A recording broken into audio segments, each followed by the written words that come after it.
Bienvenido a este noticiero digital en corto. Es un gusto tenerlo con nosotros. A lo mejor ustedes ya lo conozcan. Él es un cardiólogo del municipio, que ahorita está en el municipio de Las Chuapas trabajando y que además es hijo del doctor Irán Vela Bravo y también de la profesora Carolina Vizcaíno García, dos chuapenses también que han destacado por su profesión. Les damos la bienvenida, doctor, y el tema que hoy nos trae a la mesa es estos problemas cardíacos, ¿no? Problemas del corazón. Tenemos información de esta ciudad respecto a cómo durante los últimos años, o por lo menos, miren, en este año 2023, por lo menos hasta junio, fallecieron 245 personas en Las Chuapas, y en su mayoría adultos mayores de 45 años de edad. Y entre las principales causas de muerte, pues está el infarto al miocardio, la diabetes y enfermedades renales. ¿Preocupante, doctor? Así es, querido Armando. Pues en realidad las enfermedades cardiovasculares son producto de los factores de riesgo: hipertensión, diabetes, obesidad, sedentarismo, tabaquismo, por supuesto, antecedentes familiares, no tan solo en la región o en el país, sino en realidad son las primeras causas de muertes y sus complicaciones en todo el planeta. La incidencia y prevalencia de la cardiopatía isquémica como un evento cardiovascular va en incremento en todo el planeta. Los médicos en general, la medicina, los esfuerzos médicos del mundo, de las instituciones públicas, del gobierno, como del esfuerzo científico privado, está encaminado sobre todo a la prevención. El estado de Veracruz es uno de los estados con más incidencia y prevalencia de todos estos factores de riesgo, particularmente de diabetes, hipertensión y obesidad. Desafortunadamente también es uno de los estados que tenemos menos cobertura para atención de un infarto agudo al miocardio. Hay que reconocer que este tipo de patología, una vez que no es prevenida y requiere atención aguda en una sala de emergencia o en una sala de hemodinamia o en una unidad de cuidados críticos coronarios, requiere instalaciones con soporte tecnológico, con atención médica especializada y en general personas capacitadas para la atención. En realidad vimos durante la pandemia que en el mundo, no tan solo en México, que la capacidad sanitaria podía ser rápidamente rebasada ante un fenómeno epidemiológico como el que vimos recientemente. Y además vimos que en particular este virus causaba, mediante distintos mecanismos fisiopatológicos, mayores cifras de ataques cardíacos en la población. Es por eso que, bueno, en los últimos datos nos dicen que durante la pandemia hubo una mayor incidencia en cuanto a muertes por problemas cardíacos, incluso en las actas de defunciones. Recientemente veíamos que no decía murió por COVID, sino murió por un problema cardíaco, ¿no? Ese es el tema, ¿no?, que generó esta pandemia también. Sí, así es. Los primeros registros y estudios que se hicieron en Italia y en China durante la pandemia, se vio reflejada una marcada incremento de incidencia, un incremento sobre la incidencia de síndromes coronarios agudos durante las infecciones agudas, graves por supuesto, de SARS-CoV-2. Sin embargo, bueno, también no eran en los pacientes más sanos. Estas cifras incrementales las vimos en pacientes obesos, hipertensos, sedentarios, tabaquistas. La infección por SARS-CoV-2 causa una hipoxemia y con esto una disregulación al aporte de oxígeno al músculo cardíaco, y además había una coagulopatía y fenómenos trombóticos que causaban infartos agudos al miocardio, incluso en personas más jóvenes. ¿Cuáles son, médico, las secuelas que pudo haber causado pues ahora sí que la pandemia del COVID? Así es, bueno, dependía mucho el grado de severidad. Incluso se clasificaron los efectos en el aparato cardiovascular por la infección aguda del COVID. En personas jóvenes, sin muchos factores de riesgo, incluso en personas atletas, vimos pericarditis asociada a la infección por SARS-CoV-2. En los pacientes que eran sobrevivientes a un infarto durante la infección, bueno, son pacientes que depende del grado de la extensión del infarto, y esto mucho depende del tiempo que tardó en recibir atención médica. En el síndrome post-COVID también encontramos una entidad que se llama taquicardia sinusal inapropiada, que son frecuencias cardíacas mayores de 100 en condiciones en las cuales no debería de existir este requerimiento. ¿Sí? Supongamos un paciente sano que durante el reposo presenta palpitaciones, 100, 110 latidos por minuto, se toma un electrocardiograma y el electrocardiograma muestra un ritmo normal, solamente que está por arriba de 100. Esto mejora con actividad física, entrenamiento, sobre todo reacondicionamiento físico. ¿Sí? Sí, ante esto pues le queríamos preguntar cuáles son las recomendaciones que usted como especialista puede dar para mejorar pues la condición de vida de las personas. Bien, claro. Digo, esta información es creo que la mejor pregunta que podemos contestar. Tratar de mantener un estilo de vida sana, reducir el consumo de sodio en la dieta, quitar la sal de mesa en nuestras comidas habituales, actividad física, unos 300 minutos de ejercicios a la semana dividido en 5 días y que al menos la mitad sea ejercicio intenso cardiovascular, disminución de peso, disminución del estrés laboral. Esto lo podemos llegar a hacer con yoga, ejercicios de meditación, el cese por completo del hábito tabáquico y, por supuesto, controlar los factores de riesgo más prevalentes en la cardiopatía isquémica, que es hipertensión, ¿sí? Recordar que son cifras menores de 140 y menores de 85. Si en todos los pacientes, o en la mayoría de los pacientes, podemos lograr tener cifras 120, 70, es mucho mejor.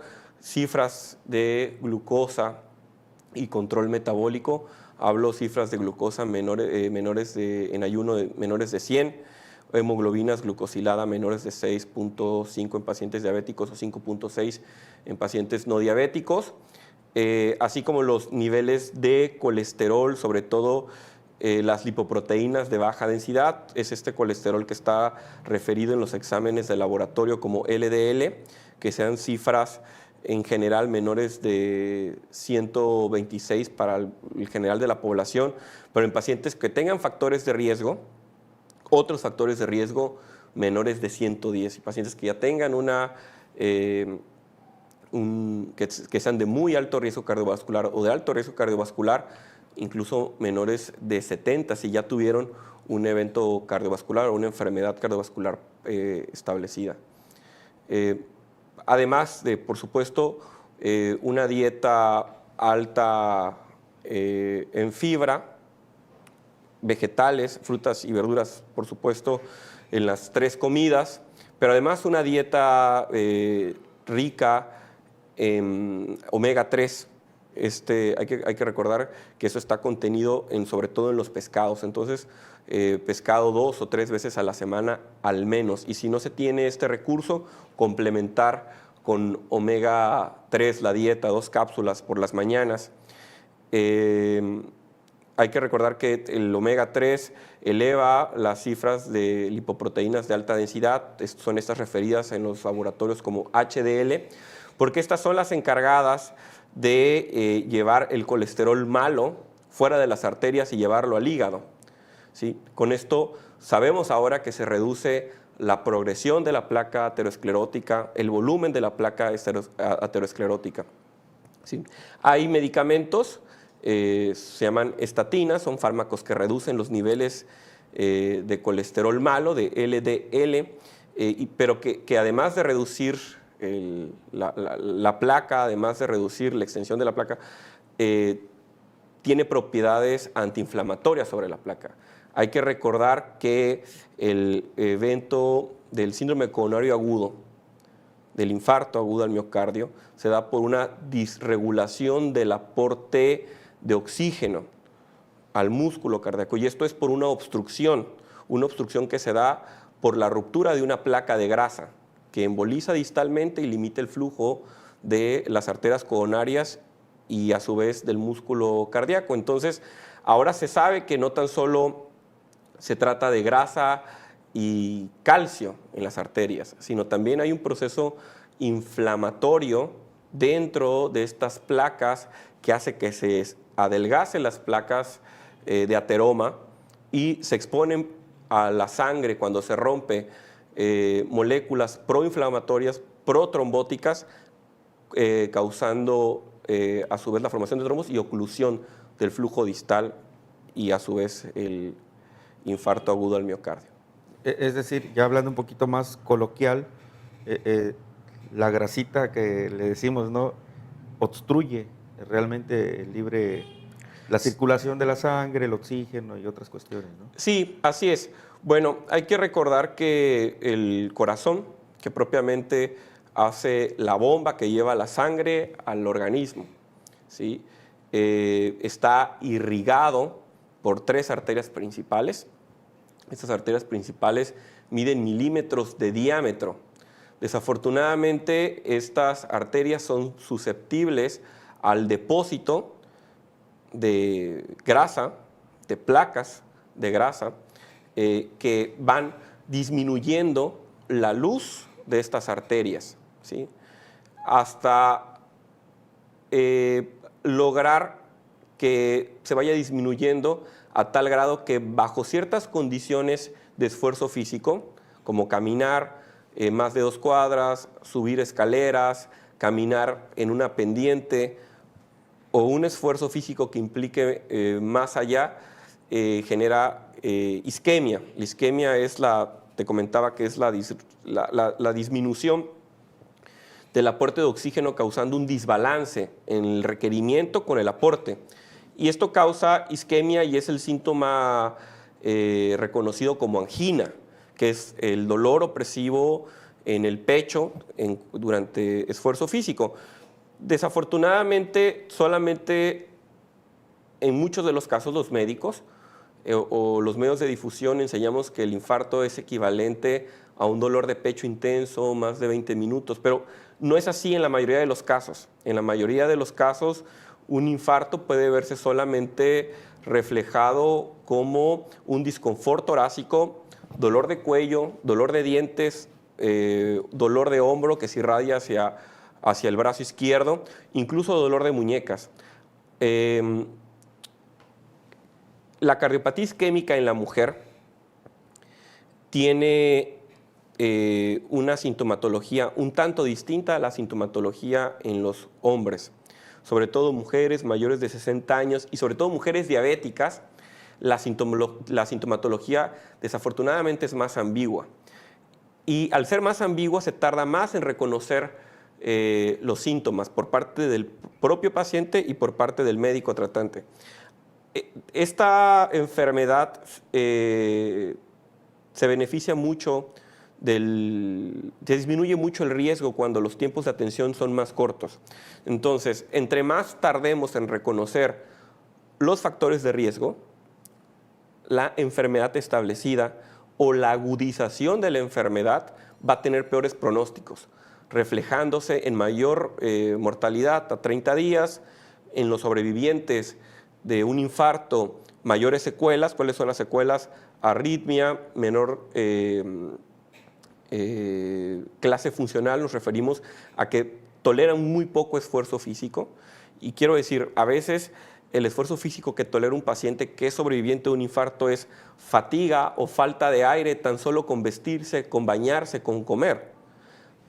Hasta sobrevivientes que tienen mayor clase funcional, que logran caminar más de 2 cuadras, que pueden caminar 400 metros, que pueden subir algún tipo de inclinación. La prevención es primordial. Y en caso que haya la agudización de la enfermedad o la expresión del infarto agudo al miocardio, la atención oportuna, ya sea por trombólisis, que es un medicamento que se aplica para deshacer los coágulos, o por la reperfusión mecánica a través de una angioplastía percutánea coronaria, que consiste en abrir la arteria y recuperar el flujo a través de una punción en la pierna o en la arteria radial. Sin duda. ¿Y cada cuánto es recomendable, doctor, hacerse un estudio del corazón? Bien, en general, la presión arterial y una exploración cardiovascular debe estar presente en cualquier consulta de primer contacto o en consulta de seguimiento de cualquier especialidad, ¿sí? Se recomienda actualmente que la presión arterial debe ser medida en personas que tienen cifras óptimas, 120/70 cada 5 años. En personas que tienen presiones normales, ¿sí?, que pueden ir entre 120 y 130, determinaciones cada 3 años. Y en personas que tienen cifras normales altas, de 130 a 139, que no es hipertensión, pero ya son cifras que están acercándose al umbral de la hipertensión, deben ser mediciones anuales. Esto hablando respecto a la hipertensión. Se aconseja un electrocardiograma en todos los pacientes, en todas las personas que cumplen 40 años o que tienen un factor de riesgo, como tabaquismo, hipertensión, colesterol elevado, glucosa elevada, al momento del diagnóstico e identificación de estos factores de riesgo. Sí, dentro de los casos que hemos tenido, o bueno, también dentro de las cifras que hay, es que las personas más propensas a sufrir un infarto son personas adultas mayores. ¿Esto a qué se debe? Es el riesgo acumulativo de los factores de riesgo, Armando, ¿sí? Las personas de mayor edad tienen más años que han vivido con hipertensión, más años que han vivido con cifras de colesterol elevada, más años viviendo con diabetes, más años viviendo con tabaquismo. En realidad es la suma lógico del riesgo acumulativo. Suele ser peor pronóstico los pacientes que presentan un síndrome coronario agudo en personas mayores. Hay una falsa creencia que los infartos tienen mayor mortalidad en personas jóvenes, lo cual es una creencia general, lo cual no es cierto. La peor mortalidad está en las personas que tienen más enfermedades. Esta creencia muchas veces aleja a las personas más jóvenes de la prevención. Nosotros como sociedad creemos que debemos de cuidar después de los 60, 70 años cuando tenemos factores de riesgo. No, en realidad la prevención comienza cuando aún no tenemos la enfermedad establecida. Hay que recordar que la cardiopatía isquémica, como el resto de las enfermedades cardiovasculares, son las enfermedades con más prevalencia en el mundo. Y probablemente la mayoría de las personas vamos a presentarlo en algún momento. Los esfuerzos de prevención es para que estas enfermedades, ¿sí?, no se presenten o se presenten a edades más avanzadas, ¿sí? Es importante notar que ahora, sobre todo con la obesidad, vemos pacientes entre 30 a 40 años con muchos factores de riesgo, sobre todo con obesidad, con colesterol elevado, hipertensos, que tienen graves limitaciones, ¿no?, ya en su clase funcional, en la capacidad de realizar actividad física, disminuyendo notablemente su calidad de vida. Esto posiblemente es un cambio epidemiológico que no habíamos visto, ¿sí?, en las décadas pasadas, en la segunda mitad del siglo XX, pero que además estamos estimando que va a ser con mayor incidencia en los años venideros. Hay que recordar que México es el primer lugar de obesidad infantil. Entonces, los sistemas sanitarios se deben de estar preparando para recibir una generación en la siguiente década de adultos jóvenes con importantes cifras de obesidad y toda la comorbilidad que esto conlleva. Sí. En las Chuapas hemos tenido casos de adolescentes de 15 años que han fallecido por problemas cardíacos. ¿Qué podría estar pasando? Bien, en personas tan jóvenes, un adolescente, por ejemplo, que muere de un ataque cardíaco, antes de pensar que esto es producto de un infarto derivado del proceso de aterosclerótico, quiero decir, de la formación de placa o de hipertensión o diabetes, en general un joven que muere por un ataque cardíaco, primero hay que identificar si en la familia había antecedentes de muerte cardíaca súbita, que es una muerte que se sospecha de origen cardíaco y que no tenga correlación con una enfermedad crónica. En personas tan jóvenes, la principal causa de un fallecimiento de origen cardíaco en una persona joven es derivado habitualmente de arritmias ventriculares.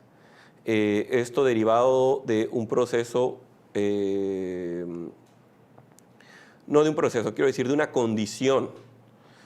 condición congénita. Muchas veces se derivan de una mutación, una alteración genética que les predispone un sustrato para que se generen arritmias ventriculares. Hay que recordar que las arritmias ventriculares son las menos toleradas y las más peligrosas. Son la causa de muerte que también sucede en los atletas, por ejemplo, ¿sí? También por enfermedades congénitas que derivan en una alteración estructural cardíaca, ¿sí? Cuando